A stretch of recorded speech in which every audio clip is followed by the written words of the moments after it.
Sa lihim ng liha.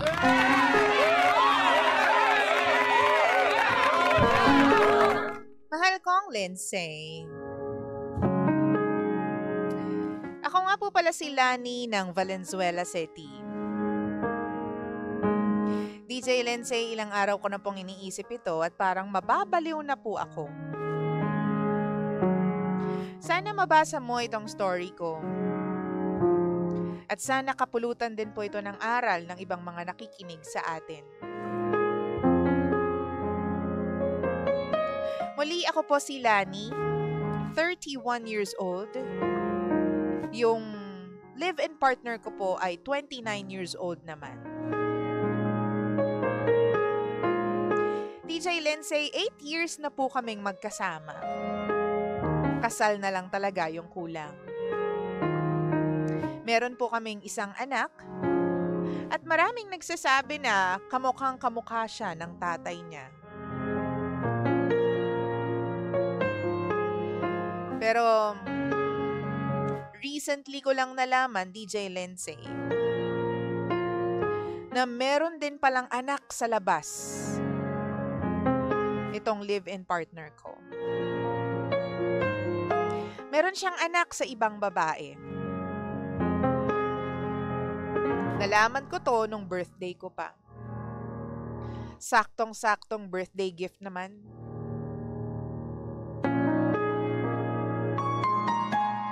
Bigla ko na lang pinakialaman yung cellphone niya.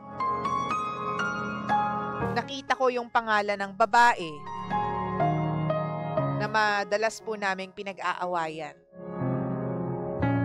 Ang lagi niyang dahilan, nakikigamit lang daw ng cellphone niya yung babae. Ang hindi ko maintindihan, bakit sobrang komportable ng babae na yon na makipindot sa cellphone ng live-in partner ko?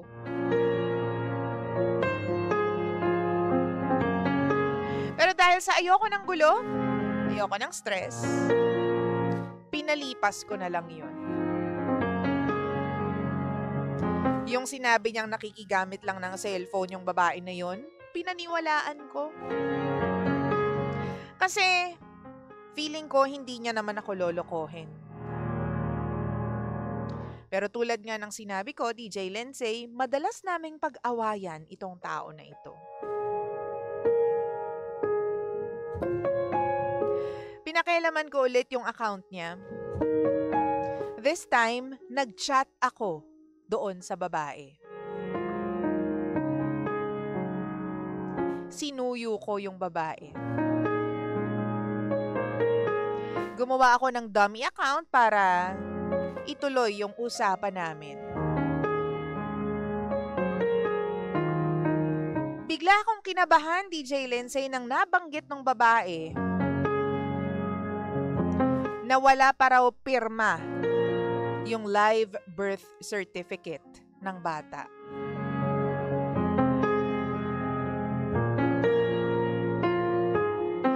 Ang sabi niya, hindi raw ma-process yung birth certificate na galing sa PSA. Tinanong ko yung edad ng bata.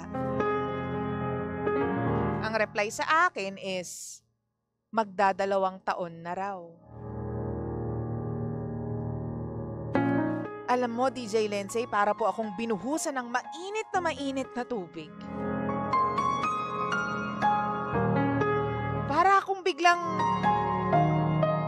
hindi mapakali sa kinauupuan ko nun. Gustong sumabog ng dibdib ko. Hindi ko na po kinaya yung sama ng loob. Kaya naman nagpakilala na ako doon sa babae. Kalmado lang naman ako, pero nanginginig yung kamay ko. Alam mo yung pakiramdam na gusto mong sumigaw, pero at the same time, gusto mo ring humagulgol. Ang bilis ng tibok ng puso ko. Gusto kong malaman ang buong pangyayari. Gusto kong malaman kung kailan nagsimula, nagtapos ba? Hindi ko kinaya, DJ Lindsay. Magdamag akong umiyak. Hindi to alam ng magulang ko, ha? Di nila alam na umamin na sa akin yung live-in partner ko. At ang pinakamasakit sa lahat ng pag-amin, DJ Lindsay, ay yung katotohanan. Totoo raw. May anak sila. Ang sabi, minsan daw may nangyari sa kanila dahil siya yung sinuyo ng babae. Isang beses lang daw yun at nabuntis agad yung babae.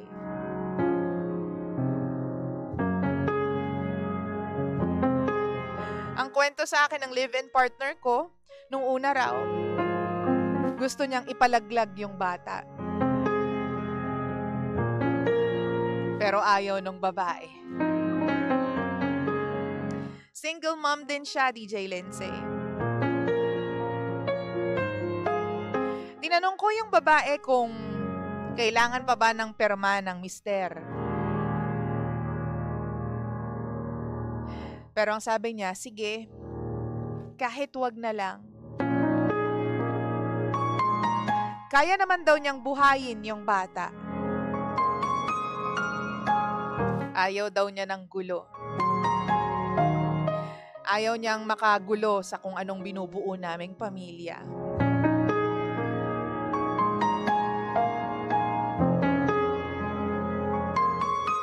Alam mo, DJ Lindsay, inis na inis ako nung time na yun.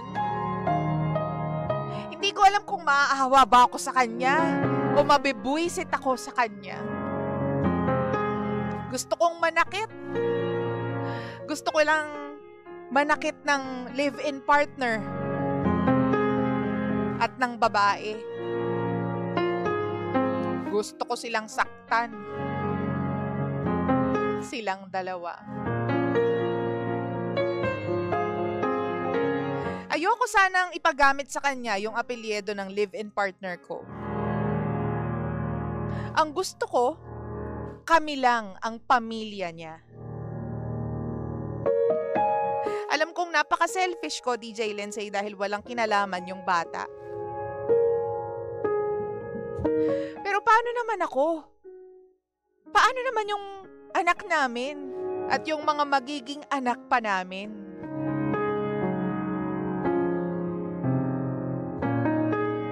Inaayos na ngayon ng live-in partner ko yung pagkakamali niya.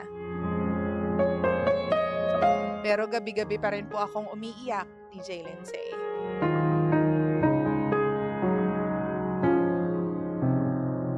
Pa-advise naman po kung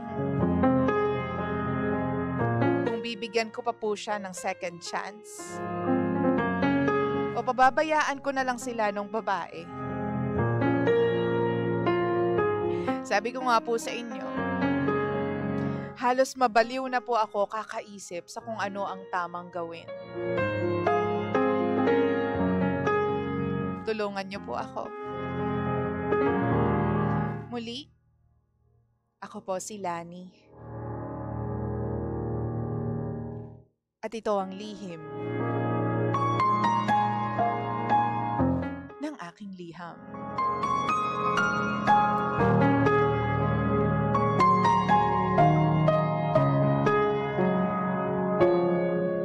Lihim ng liham.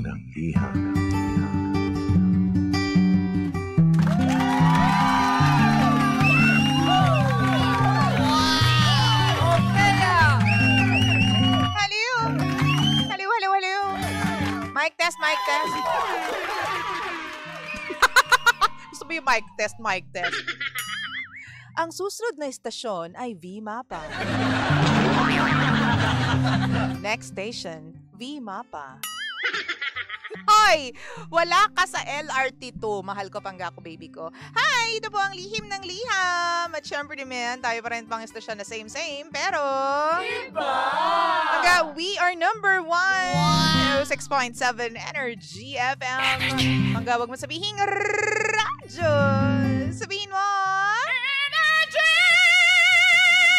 At your service, ang nag-iisang girlfriend mo sa radio. My name is Lindsay.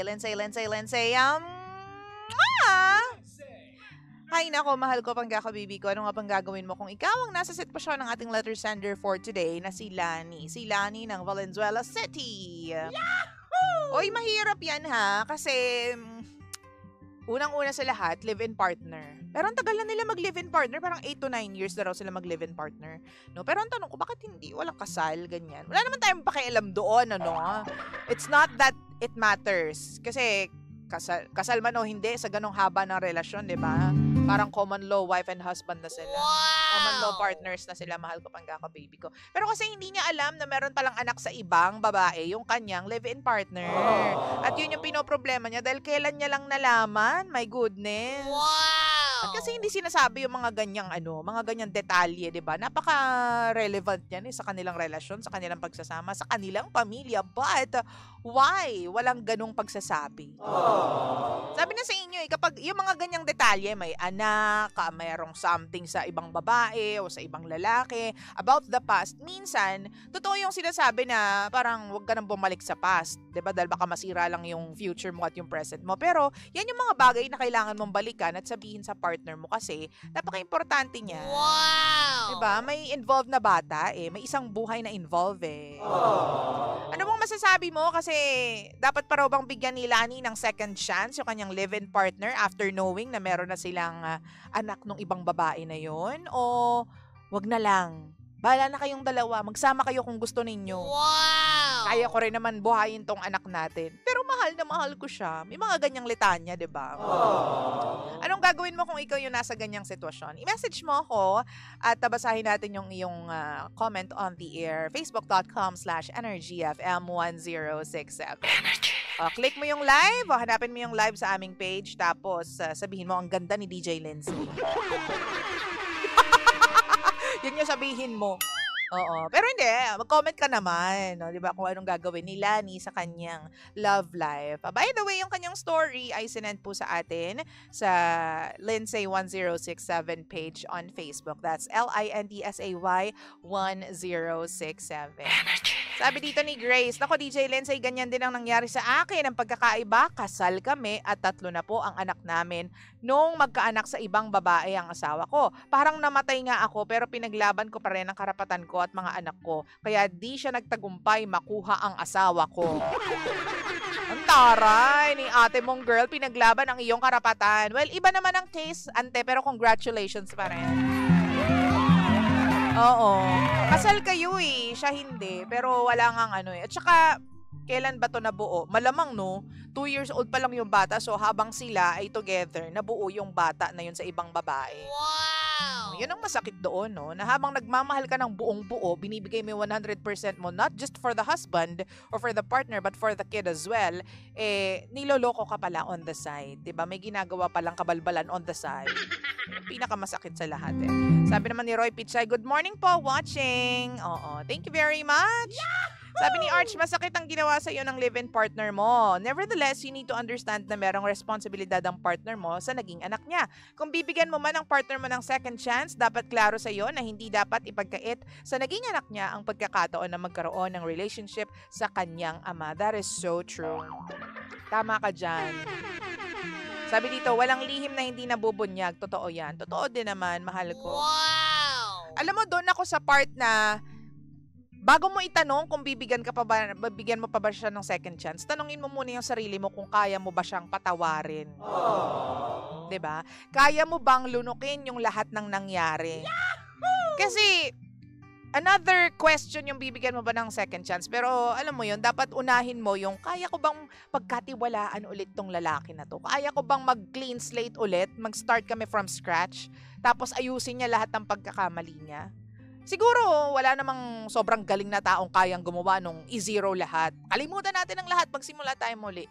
Kasi magkakaroon ka ng episodes pa rin from time to time, 'di ba? Wow! Pero kaya mo bang isantabi yung episodes na yon para lang bigyang daan yung pagbabago na ginagawa ng asawa mo at para i-honor yung bagong relationship na i-build ninyong dalawa. Kasi magiging panibagong relasyon yan eh. Kasi nagkamali siya, di ba? Ang pangit nung past ninyong dalawa. So, kapag binigyan mo siya ng second chance, parang it's another chapter of a book you're doing, di ba? So, kaya mo bang isantabi yung mga episodes na yon, yung mga pagkakataon na maaalala mo yung panloloko mo o panloloko niya sa'yo? Kaya mo bang gawin yun? Kasi kung ang sagot ay hindi, then heal yourself first. Wow! Sister, mahirap pagpatawad ng merong pang bubog sa dibdib.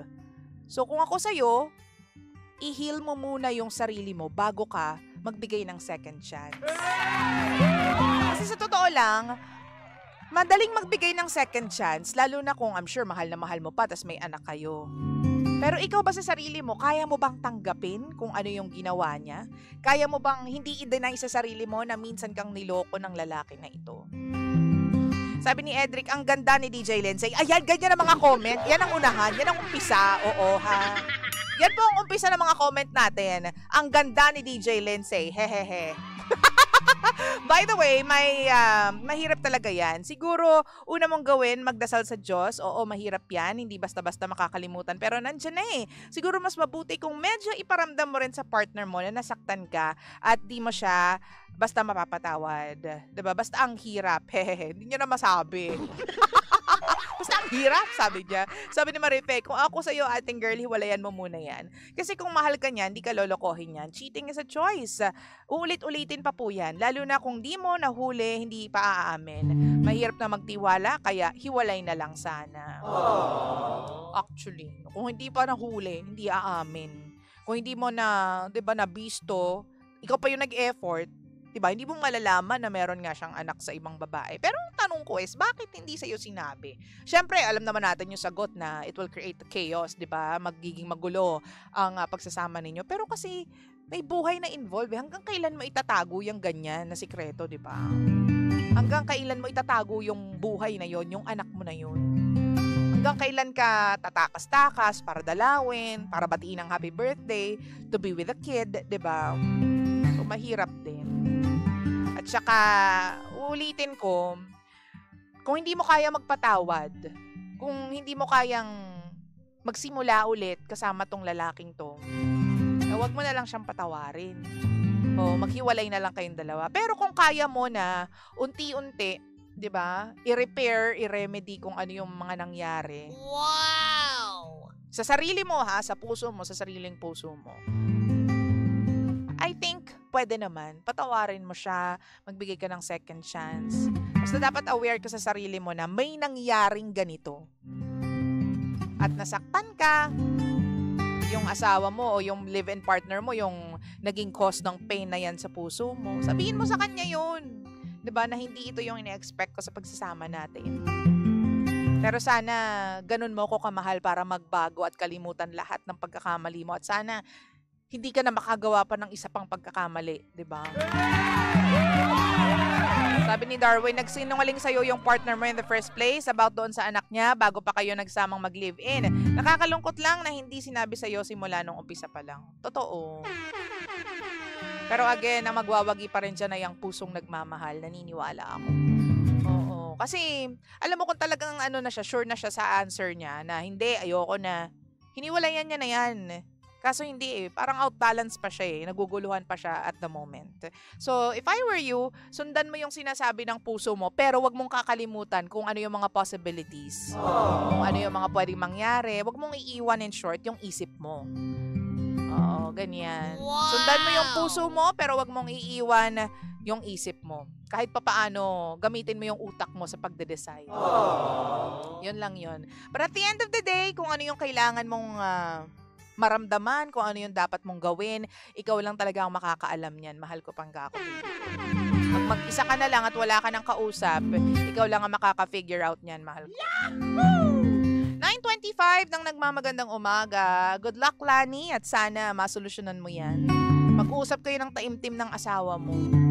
At sana ma-sort out nyo kung ano pa yung mga gulo. Baka meron pa siyang ibang sekreto, sabihin na sa'yo ka mo. Para hindi kayo nagkakagulatan, diba? At ikaw na nakikinig ngayon, kung meron kang ganyan kalaking bagay sa past mo, kailangan mong sabihin yan sa partner mo para hindi siya nakakagulo sa present mo at sa future mo. Sabi nga nila, make peace with your past so it doesn't meddle with your present and your future. Diba? Mahal ko, giving you something from Gary Valenciano. This one is called Gaya ng Dati. Yan. Yan yung mahirap balikan, yung gaya ng dati. Lalo na kapag nalamatan na yung inyong pagsasama. Wow! Enjoy, mahal ko, again. Tayo pa rin pang estasyong same, pero... Iba! Pangga, we are number 1, 6.7 Energy FM. Pangga, pag mo sabihin radyo, sabihin mo...